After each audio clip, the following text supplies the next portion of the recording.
select create, and I'm going to go to property. And he's called this apartment Greystones. So we're going to call it Greystones. And we're going to click create. So the important thing here is that I've chosen property. And that will allow me to now put all the property information in. You can see that we still got location as an option, which basically means we can have many sub-locations. So we could do the whole world, then we could do Europe, then we could do Spain, then we could do Costa del Sol, then we could do Marbella. And you can go down as many sub-levels as you wish. Property is obviously what we're going to do now. Property language variant, for those of you who want to market to different nationalities, you can create a property language variant example of the property, which will link in with the rates and the availability. So I have the same calendar, the same rates, the same attributes, but you can put in the professionally translated content for that property. This will expand within our platform to allow you to do fully multilingual websites. So you can have a Spanish version, a German version, an English version, and a Portuguese version, Russian, Swedish, etc. Whatever language you want, you can put within iPro. Also, the emails are also translated. And what will then happen with our automated communication is based on the language of the guest, we will send the correct communication to them. So whether they're Spanish, they'll get the Spanish version. But for now, we're only going into the basics. So we're going to do the property, and I click create. And we now have our first property being added to the system. So what I'm going to do is I'm just going to come away from here, because yesterday we uploaded our media. And if I come into property images, you'll see that I've got Greystones and I've got the bagels here. I actually did the images the other way around, so I renamed these when I was downloading them. But here's all my images ready to add to the property. And if I click onto Greystones, I have all the images for this one ready as well. So the images are prepped and ready to go. Now I can come into here. I'm going to move this one onto the other screen just so that we can see things easier, and you'll see me looking across to the other screen so that I can easily grab the relevant information and populate it as I'm going through. So let's make this a bit bigger now.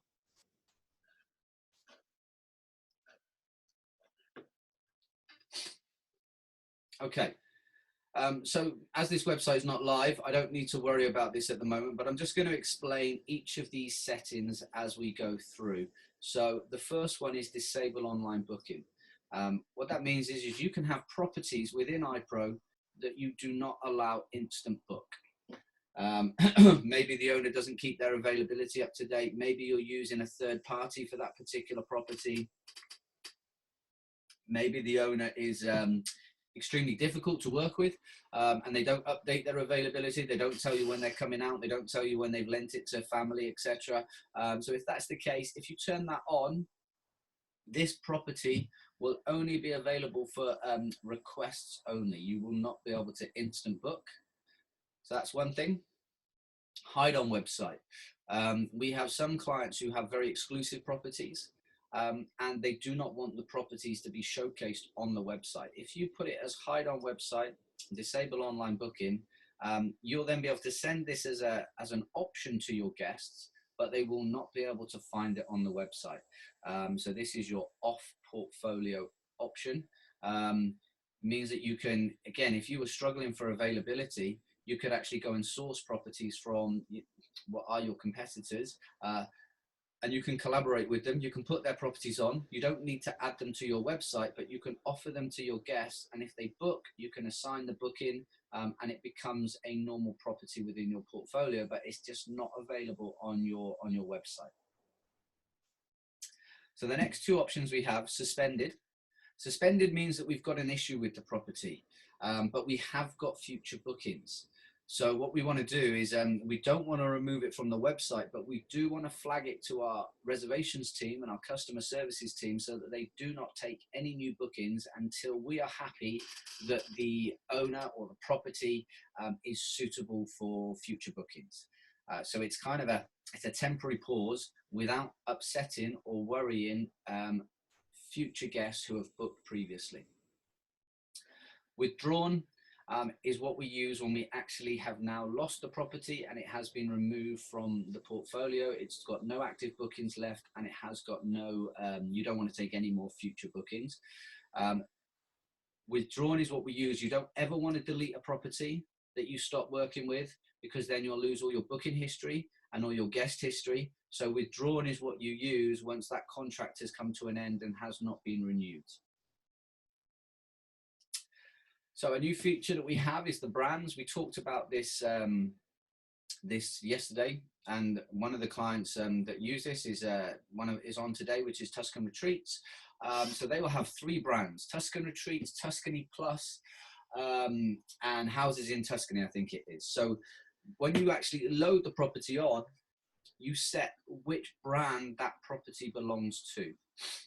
So this is only a 1 brand, so we're just going to do Bass Housing, but this is how you allocate each property to the correct brand, and therefore you can produce your reports based on that individual brand.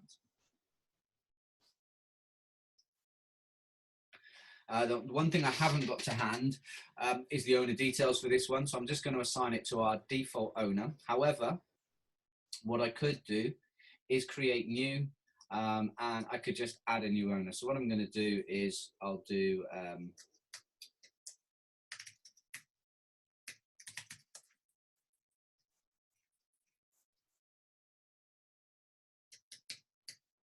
I'm just going to put a dash in for now on these particular details.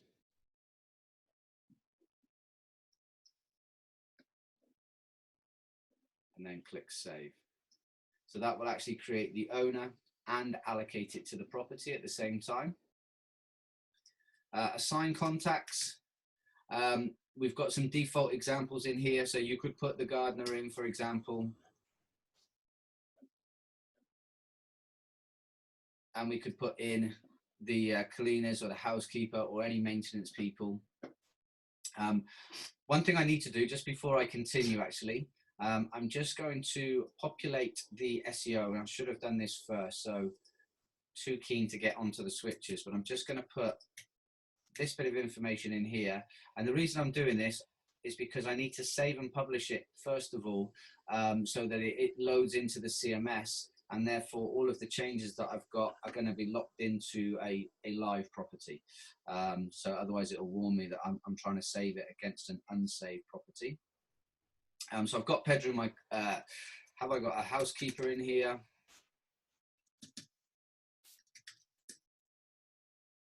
Okay, so I've got Hannah the cleaner, so I can add her to the system as well.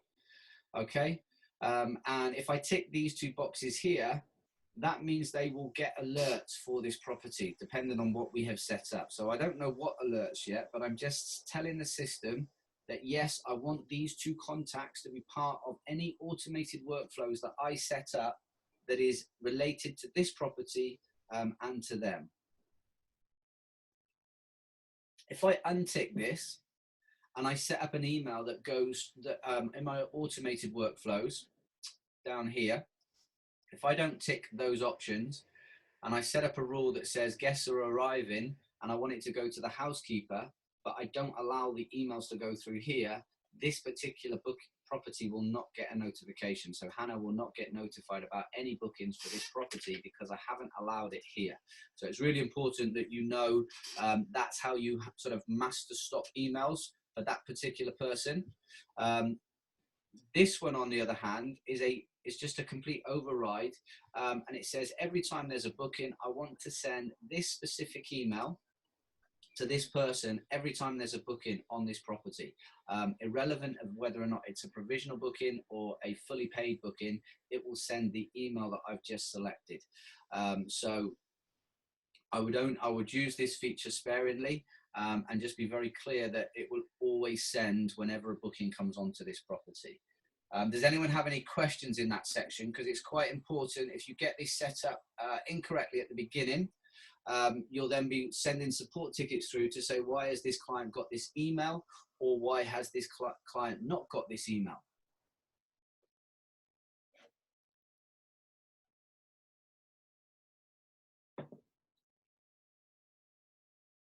Okay, so everyone's clear on that. If you haven't, one thing that you do need to do, so we haven't allowed you to add a contact here for the assigned contact. So if you are, you should have done that as part of the previous section. So adding contacts here, you would add all your suppliers in so that they are available on this drop down list when you start typing their name. So if I come into my contacts at the moment, suppliers, so I've also got Gary that I could add in as well. So let's go and add Gary in, and he takes care of all of my guests for this property. So I'll add him in as well as an assigned person. So the next thing we can do is set the property reference. It defaults to the next available number. So if you leave it blank, it will put the next available number in. If you wanted to follow a particular format, so for example 1001, the next one will be 1002, 1003, etc. If we've imported your properties, then we would have used whatever reference number you had before, and they will be sequential from there. So I'll just leave this as 5. Do we have an external website for this particular property? In this example, we don't.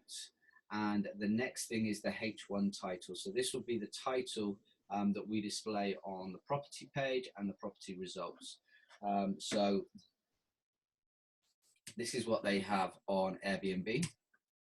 For couples or business travelers, I'm probably not going to use that. So maybe I'll put that in my introduction here. I know it's a 1-bedroom property.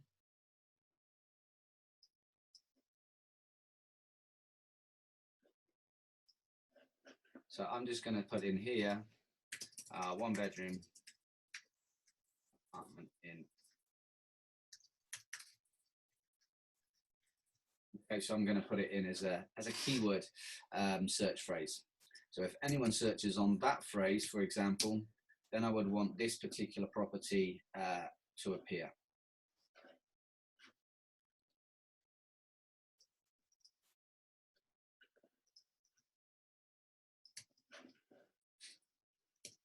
So introduction, I'm just going to copy that straight across. That's so introduction, depending on how you've got your system set up, that is going to appear in the search results and also above the fold on the property page.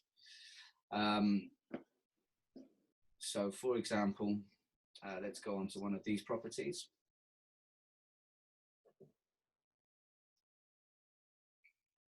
So you can see here above the fold, we've got the description. That's our introduction description. And then if we click read more, it brings through the rest of the content. You know, people nowadays are looking less and less for content, but content is still the #1 thing for getting good traffic to your website. So people are more interested in the facilities, the videos, etc. So making it as easy as possible for them to get to that information. And if you have got someone who likes to read, then they do have access to it very easily by clicking the read more button. So that's kind of how we separate it out. Also, this would be on the search results as well. So the next section we've got is the main description. So I'm just going to copy in what they have off their Airbnb. We can tidy this up. For those of you who are more advanced with knowing how to use HTML, etc., this one is not HTML, so it's just text, whereas this one is HTML. So you can come into here and you can tidy this up. So I'm just going to get rid of these extra divs here. I should have copied and pasted it with no formatting actually. So let me just do that again. So let me take that out. You'll see that there's nothing there now. So this time I'm going to do the paste from Word. So I click on the yellow folder and then I'm going to copy into there. And what this will do, it will remove all of the formatting from the text.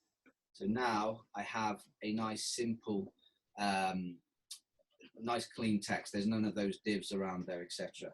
And what I can do, I do have the ability to select the heading types here if I want them to stand out. So if I wanted that to be a heading 2, for example, I can highlight it and select heading 2 from the drop down, and that will come through different on the website than the others. If I wanted to link anything through, so for example, we've got Nottingham here. What I can do is click onto the link button, and I can actually link that through to my Nottingham page. And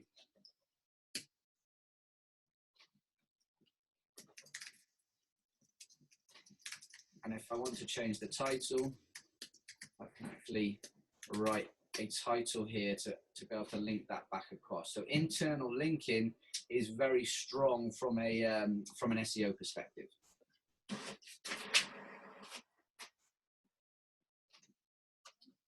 So we do have a bit more information than what's available on Airbnb. So a couple of boxes that we've got here that you can take advantage of are the pros, so the highlights of the property. I see people using this in a variety of ways. So some people like to list, the best bits, so the highlights of the property. Some people like to use it as a why we chose this property, why we added it to our portfolio, and whether or not we say sort of Andy's words, why I like this property. You can decide how you want to use that and where you want to display it on your own website. And then the cons would be what you have to watch out for. So is this suitable for, so for example, this particular property, if I just bring it across, they've actually highlighted straight away that it's for couples and for business travelers. So either one person or two people, but at the same time, they do provide a cot. If I can find where I'm going, where's my amenities gone? Let me click it on the top bar.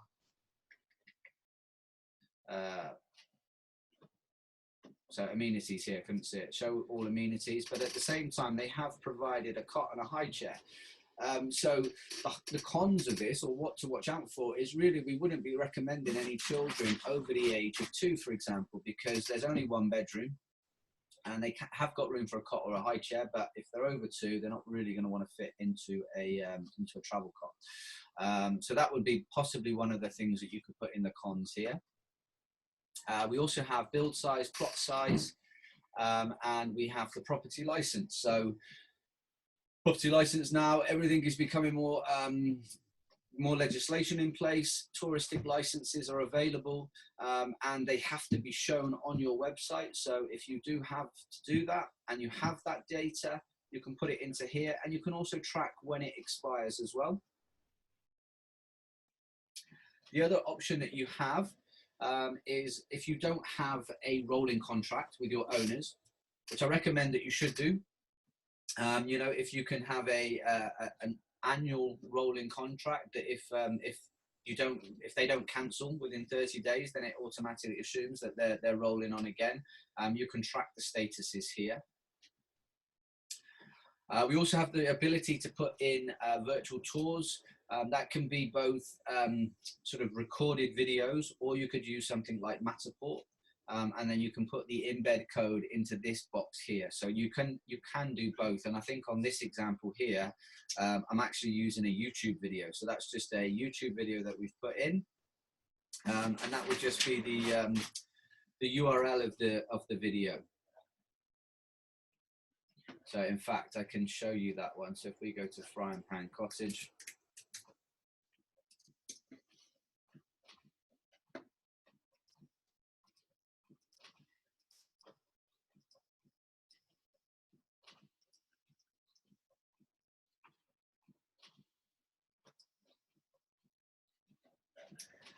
Okay, so you can see that we just put the embed code in here for YouTube. So if I go onto YouTube, because nowadays you can do a sort of a nice walk around. So if we just do, let's do Cornwall Cottage. And you'll see what other people have done here. So Forever Cornwall have done one here for their property. And if I click onto share and click onto embeds, you can take that code there and you can place that straight into iPro. So if I copy that, I won't keep this, but if I just put that straight into there, that would then play on my property page. So that's a really nice and simple way of doing it. You guys can just go out and you can do, you know, a nice walk around of the property, so you can give people an insight into what you like about the property, what you think is special, why you added it to your portfolio. So not only do they get a walk around, they get a feel for what, as I say, for your thoughts and opinions, a bit of your personality. So yeah, I think that's a great little tool, and we can easily have both a walkthrough video that you've done yourself and a professional Matterport video where people can, you know, move around the room and sort of do the 3D tour and turn around and so forth. So you can do both quite happily. Property telephone number, if you do have phones in the properties and you need the phone numbers, then you have the ability to save it there. So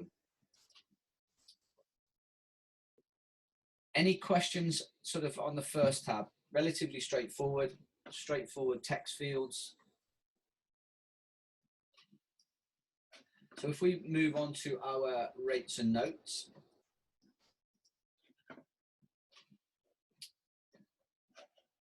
Most important thing at the top here is the currency. So you select the currency of the property.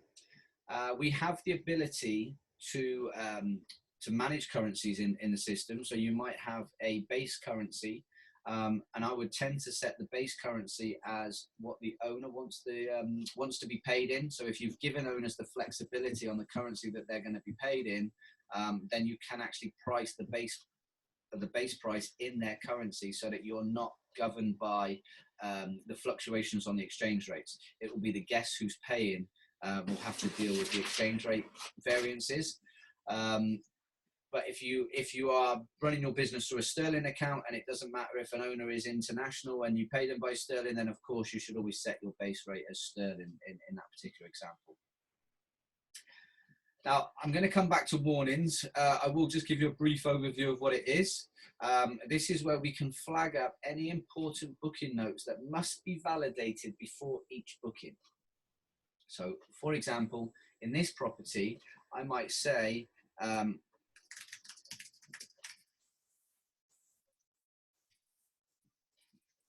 okay, I'm not going to put any dates on it because it's a global one.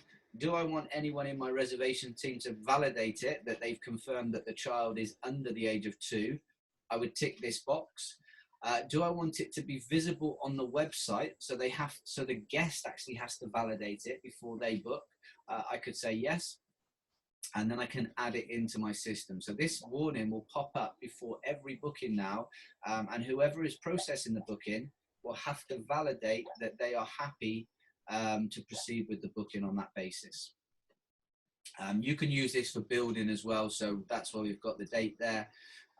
We can say that there's building work going on between this period. Are you happy to still continue?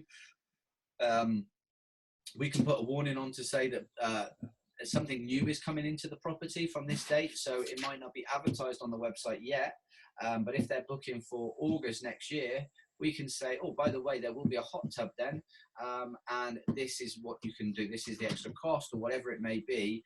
You could have a warning like that. So on tomorrow's session, we're going to do some warnings, and we're going to show you how that impacts on the bookings before proceeding. So the next section is all the rates, and this is all tomorrow's session. So tomorrow we're going to go through all of this customization here. And how you can configure the rates within iPro.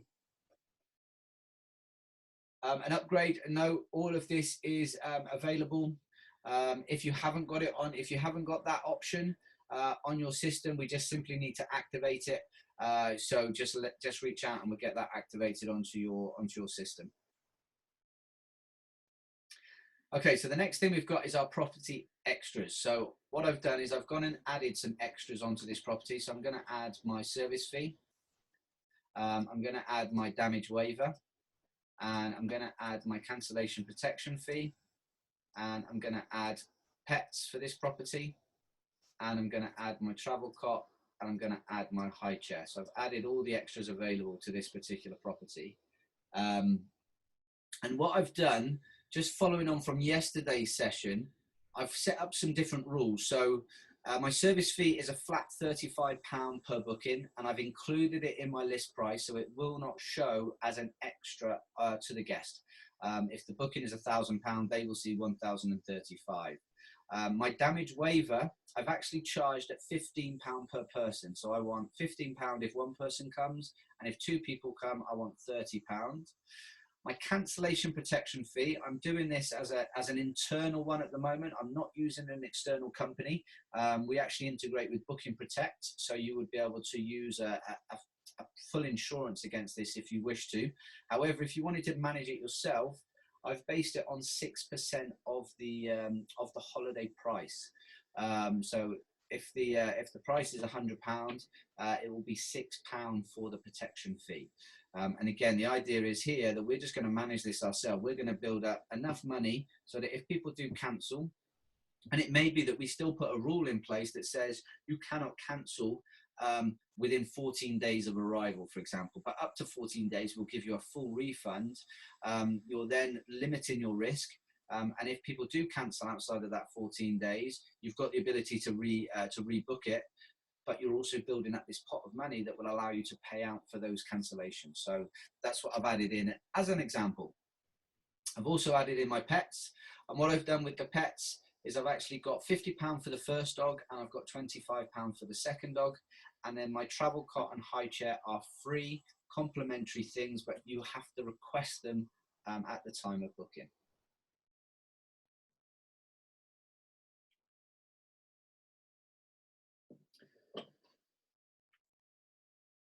Okay. So that's how we add the extras. Very simple. If I didn't want to add anything to this, so if I said pets was not available, I can simply click the delete button and it's removed. If I've accidentally done it, I can actually add it straight back again.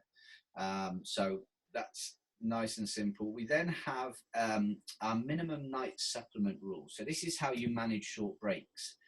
And people have various options here and various requirements. And also this will depend on how you're going to price your property. So as an example, we use, again, I'll talk about it a little bit because I think it's applicable in terms of the pricing for tomorrow. So we integrate with Price Labs. I think that's going to be interesting when the lockdown completes, how we price for the very short term and how we price for the longer term. You know, using dynamic pricing could be very effective for you, but also you need to consider how that impacts your offer. So, you know, they're going to give you nightly prices back. So Monday will be £100, Tuesday will be £110 per night, then it's £107 for Wednesday, etc. So it's very, very specific.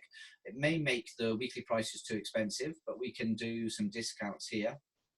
But also this short break supplement allows us very quickly, if we tend to price on a weekly basis, allow short breaks, but lock in how much money we're going to earn. So what I've done as an example here, if I come into my short break supplements and I've done a global rule, let me just save what we've done here. I've actually set the one night price up to be the same price as 3 nights, so 80% of the weekly price.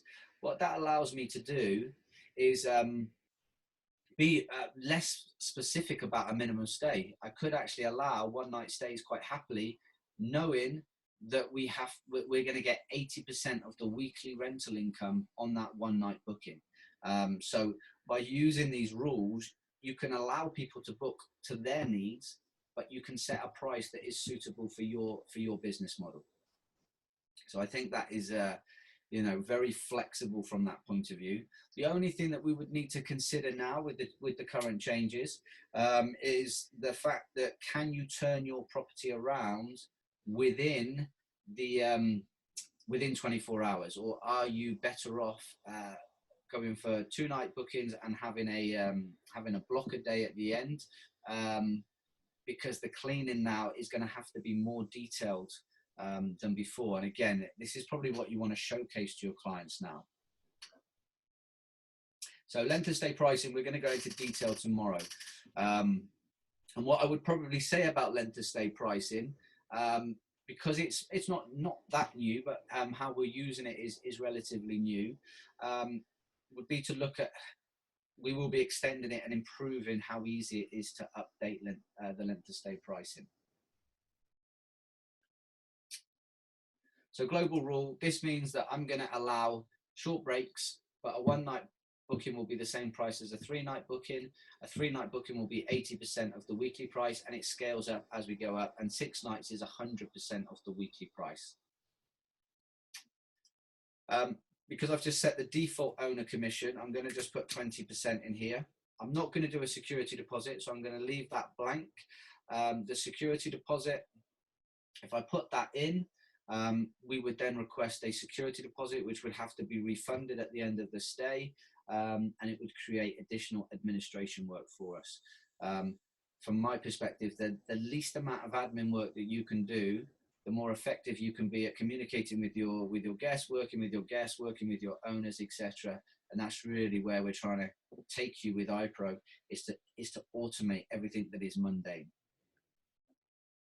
Min rate and max rate, I would say that 9 times out of 10 now you would leave this blank, because it should be getting this information from your pricing table, and it should be automated. If you use these fields here, you have to manually keep it up to date. So every year you have to go into every property and reset your minimum maximum rate. So I know some clients still use it, which is why we haven't removed it, because they like to put a text in there as well. But I would certainly, especially if you've got a lot of properties, I would be staying away from those 2 fields. Hide rates on websites. Some clients have very expensive properties, so they hide the rates, but they keep the rates on for other properties. I think as a whole, most people are moving away from having rates on their website altogether, because it's too much information, and actually it doesn't allow you to work with dynamic pricing. Okay.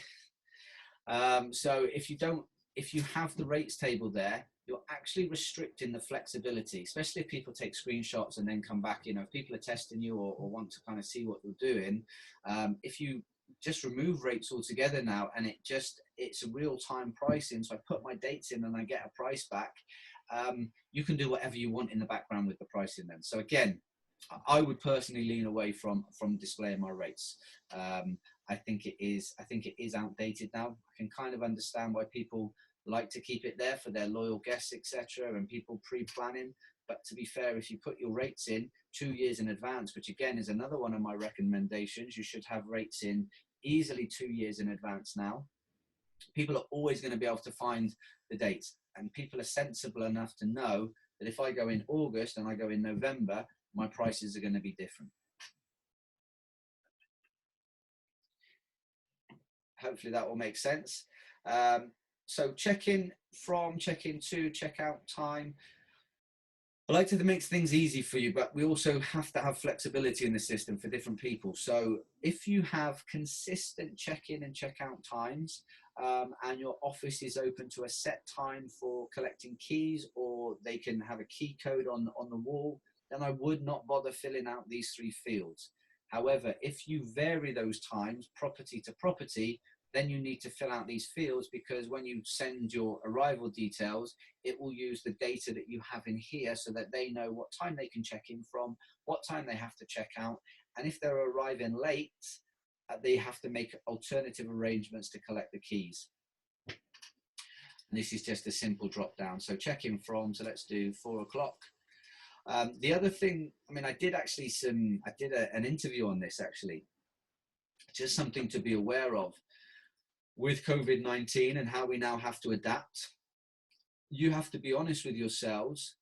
Sorry, checkout time, I've done that the wrong way around. So that's 10 o'clock and that one is 11 o'clock. Is 4 o'clock, or is 10 o'clock till 4 o'clock, 6 hours, a reasonable time to allow you to clean that property from top to bottom, and for things like carpets and sofas to have dried in time for that guest? That's in itself is probably going to be the biggest impact now. If as they say, COVID-19 is going to be around for 18 months. It's just that we're going to be able to handle it better. One guest leaves, has sat on the sofa, lied on the carpet, the mattresses, etc. You know, how much time do you need to get that property cleaned thoroughly and effectively? You know, that's probably one thing that you guys are going to have to look at, and yeah, really kind of see how you're going to manage that. Okay, no questions on there, so I shall move on. We then have the rental notes title and rental notes. So if I come into a property,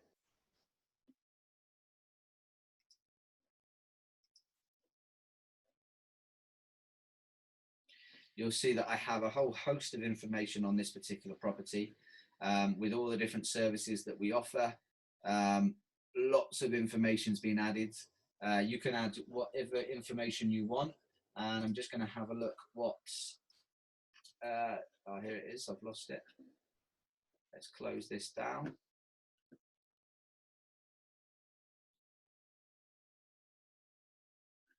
So house rules.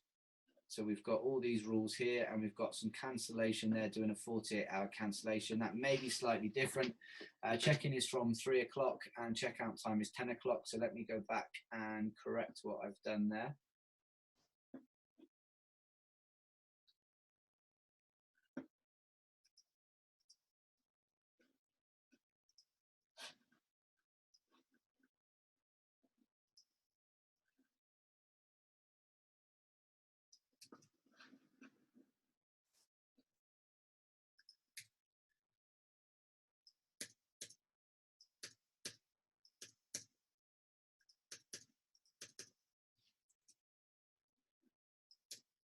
Okay, so tidy that in from the copy and paste. And I'll put that in bold so it matches the one above. The other thing to point out on this one, they have got a self check-in, so I'm just going to add that at the bottom as well there. So there's my rental notes. I'm not going to bother putting a title on this one because we'll actually have the title on the website already. And I'm going to put in this one here, free cancellation for 48 hours, and I'll put that in bold as well. So that's my house rules being put in. Rental notes title 1 and rental notes 1 just means that we've got additional information that we can put in, and we can display that in different sections. So really all it is just allowing you to section your content out and put it in different places on your website. So even when you're using our API, we have each of those fields is a separate field, which means your web developer can put the content in any place that you want it to be. Internal rental notes is any important information that you need to know internally if you book this property. So let's say, for example, you get a booking for this property and the owner just wants a phone call for every booking, and they want to know who the guests are, how many people have come in, have they booked with you before, for example. So they like a courtesy call for every booking in their property. You would put a note here that says, call the owner for every booking. Okay, so you put that in. Whenever you do a booking, that will also flag up on the system, and it will create a prompt for the reservations team to action. It's only going to be visible internally. That data doesn't go external at all from the system.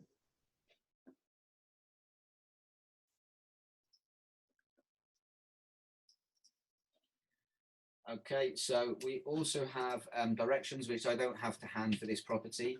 Again, this can be HTML. The other thing that you can do here, which I think is really important, I'm going to go and grab some data off another system here, actually, just so that you can see what is possible within this section to make it as easy as possible for your guests to have the right information.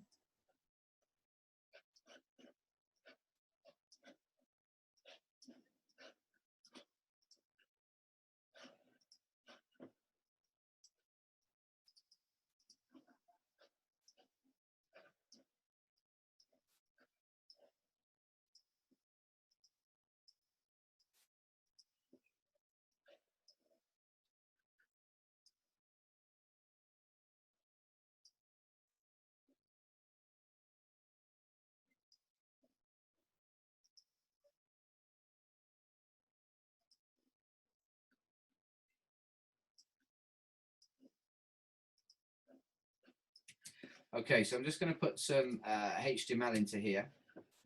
And what you'll now see is I've got a button. So when we send this through to them, they'll be able to click that button and get a link to view all of the essential information for that property, essential information for that location. They'll be able to download the PDF for the directions, for example.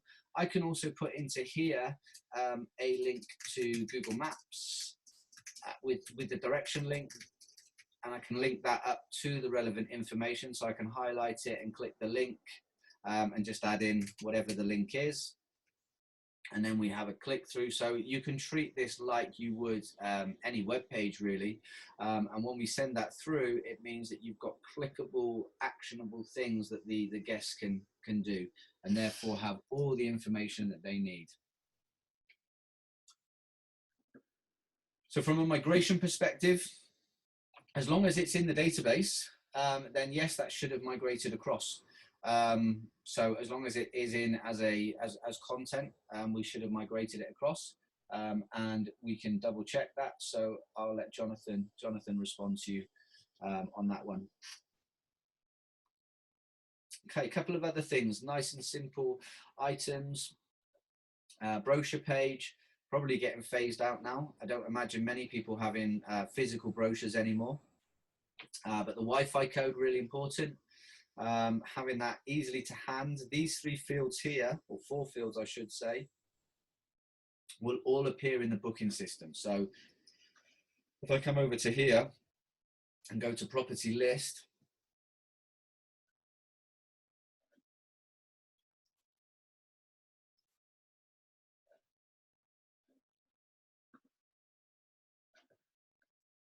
and click onto the information button, sorry, not that one, that's my notes. If I click onto the information button, you'll see that Wi-Fi code, key safe code, access code. So if someone rings up and just says, oh, I've arrived at property Greystones and I can't find the Wi-Fi key anywhere, the process would be to type in Greystones, bring up the property, click the I, and they would then give out the Wi-Fi code, whatever the Wi-Fi code is. So it makes it extremely easy for people to get to the data quickly. And it also means that anybody within your team can answer those questions, and not just the person who knows that particular property, or the person who wrote the welcome pack for that particular property.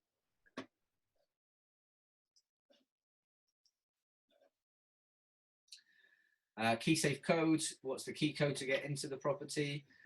Owner's code if they have a locked off part of the property which only you need to get access to, and then office code would be the code for the keys for that property that you've decided to store against. So important information for the security of that particular property. So I'm now going to move on to the availability tab. I've just realized I didn't point this out to begin with, but as we move across, when you're adding a property, you just simply move across the tabs to populate the information. You don't need to save and publish between each tab. It will save the data. If you go away and you can click the save button.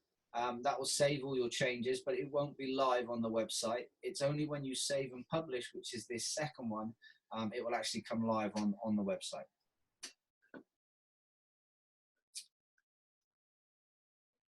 So availability, we've got the ability to view the bookings that are there. Availability notes, we can do things like assign child properties, which we're not going to go through at the moment, and we've got some advanced features there.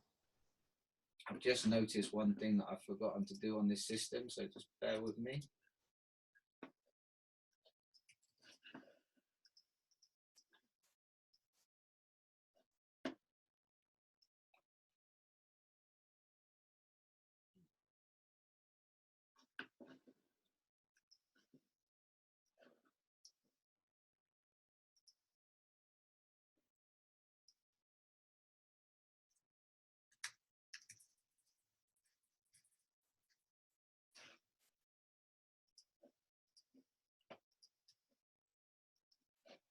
So I'm just doing, close that down a second.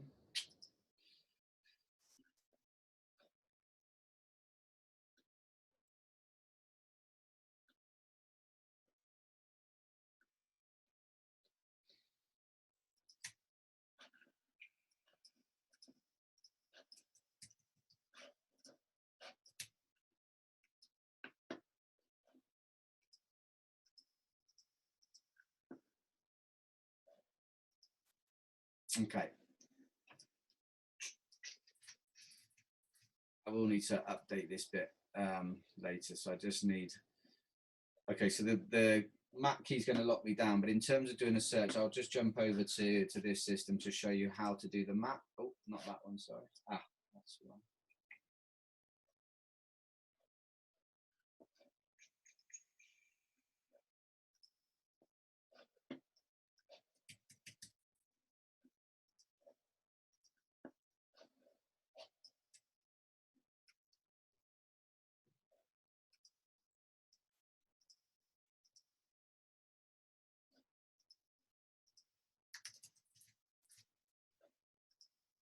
Okay, so really important with the map. You've got these buttons here, plus and minus, so you get your zoom right. If I put the satellite version on, I can then drag and drop it. So I will have to correct this with the client afterwards, but I'm just going to say it's this one here as an example. Now, the most important thing is you'll see that this field here is currently blank. If I click onto the marker, it will come up with use this location.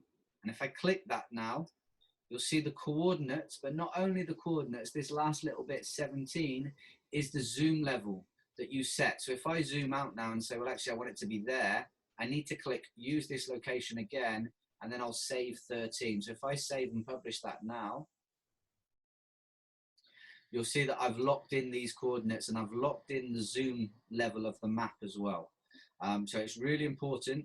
You can drag and drop this anywhere you want to go, but to save it, you have to click use this location. Otherwise, these numbers won't change up here. So that's just a really important process to go through, because you'll say, well, I changed the maps and I set the maps, but it puts me in the ocean somewhere, in the Pacific Ocean. And it's because you haven't done use this location. So really important. The next thing that we've got is the internal property name. I've actually just used the same here. The owner may know your property as something else, so you may have a different name. If you want to advertise someone else's property and they say it's called the Willows, but it's advertised on many different websites as the Willows, and you want to call it something else, that's how you differentiate. So you can have one name and someone else can have another name. Straightforward address details. So let's just put in here.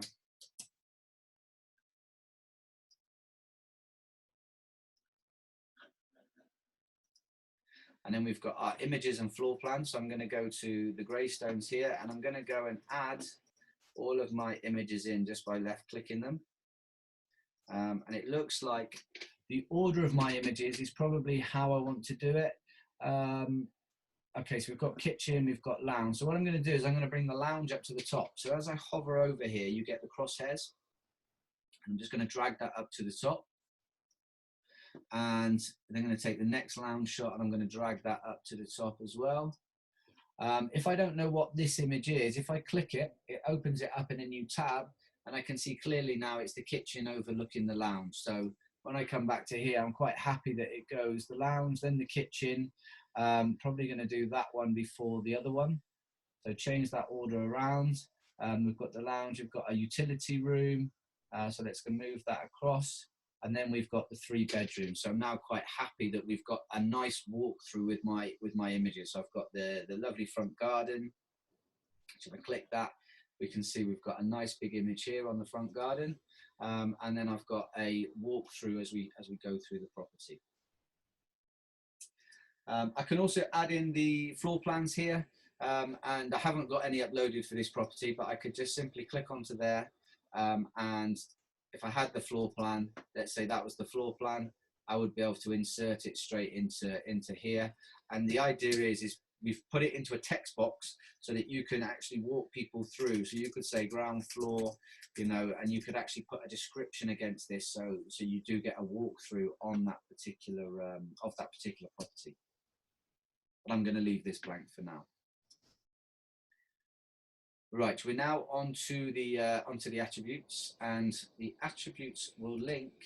So settings on the left hand side, and then property attributes, and you'll see we've got property type.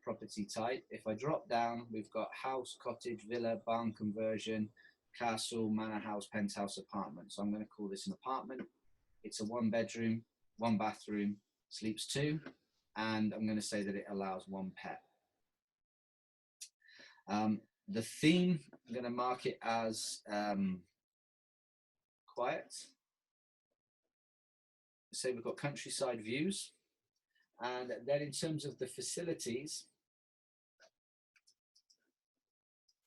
let's go back to my amenities here.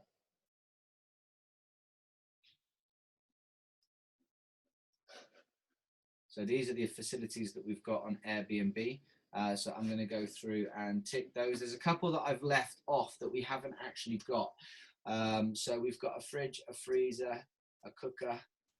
We've got a dishwasher, toaster, kettle, iron and ironing boards. There's no air conditioning. There is Wi-Fi in the property. We have a large LCD TV.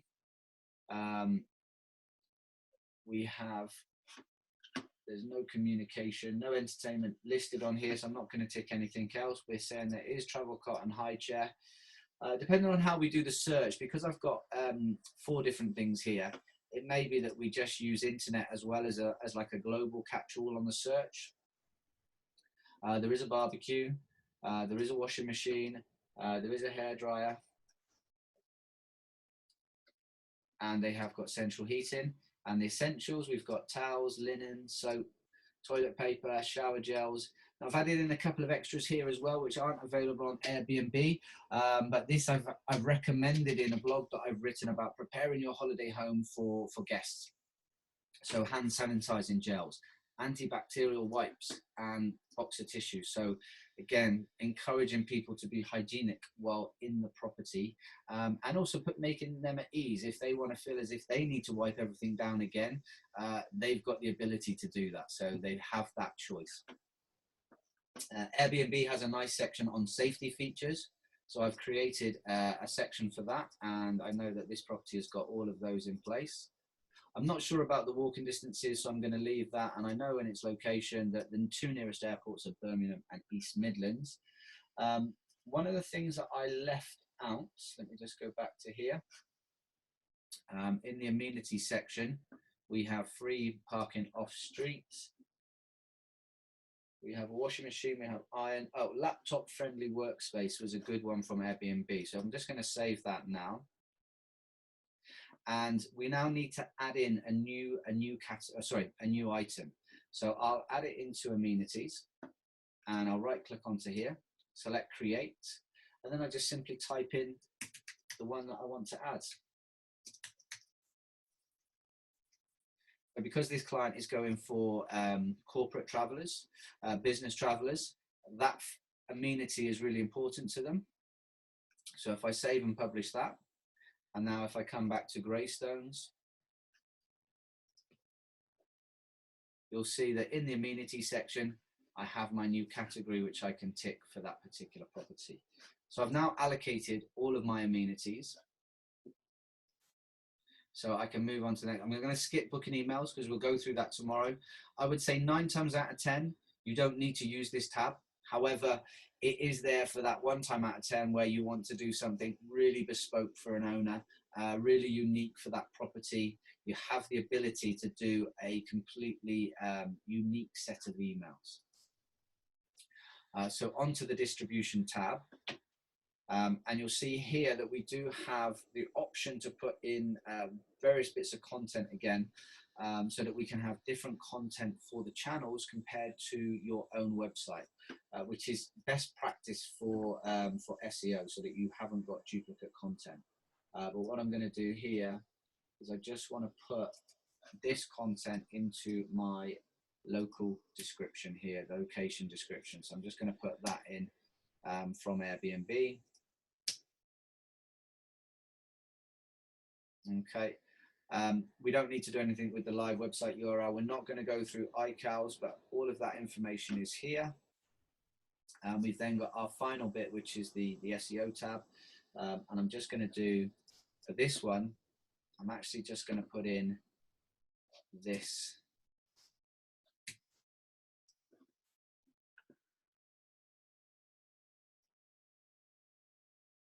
And what I'm going to do, that's quite a nice little intro. I'm just going to put that into there.